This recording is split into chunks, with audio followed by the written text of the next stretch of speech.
Good afternoon, everybody. David Shuster here on Take Action News. So glad to have you with us on this either first show of 2013 or last show of 2012, depending on when you're listening to us.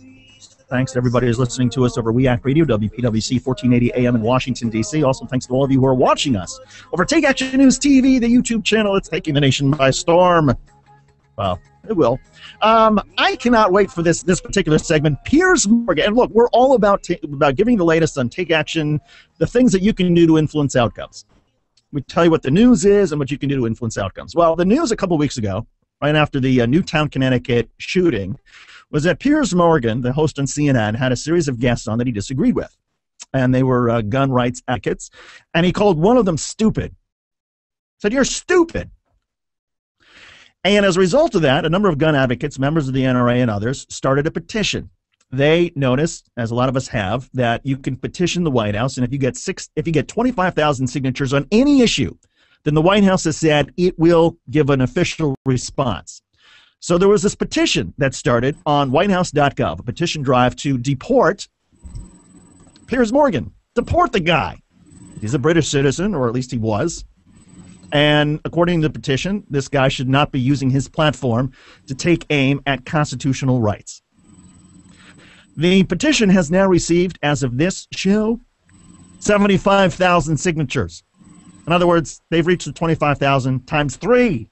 Doesn't mean they're going to get 3 times as many responses from the White House, but it does mean that the White House will have to deliver an official response to the petition drive to deport Piers Morgan.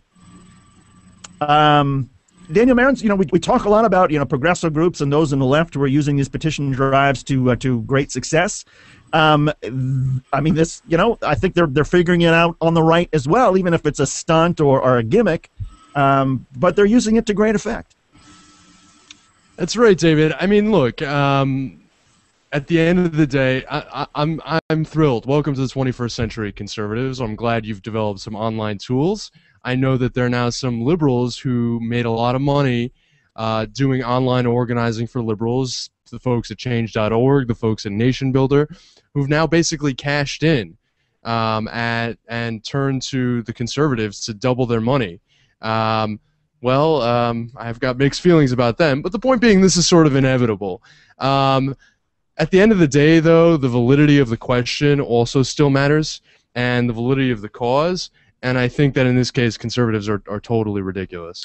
Well, and I think it's right up there with, a number of conservatives, 122,000 people have signed a petition which calls on Texas to withdraw from the Union. That's not going to happen. That's, we fought a civil war over states that wanted to secede from the Union. So that's not going to happen. Wait, David, I'm glad that you brought that up because I have been in touch with the National Texas Secessionist Movement, and they declined to come on the show.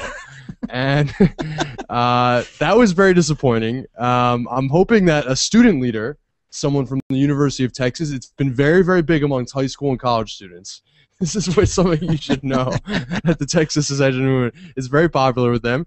We're going to get them on the show by hook or by crook to talk about this important, pressing national issue. Or we'll get somebody from the White House to deliver the official response right here on WEAC Radio.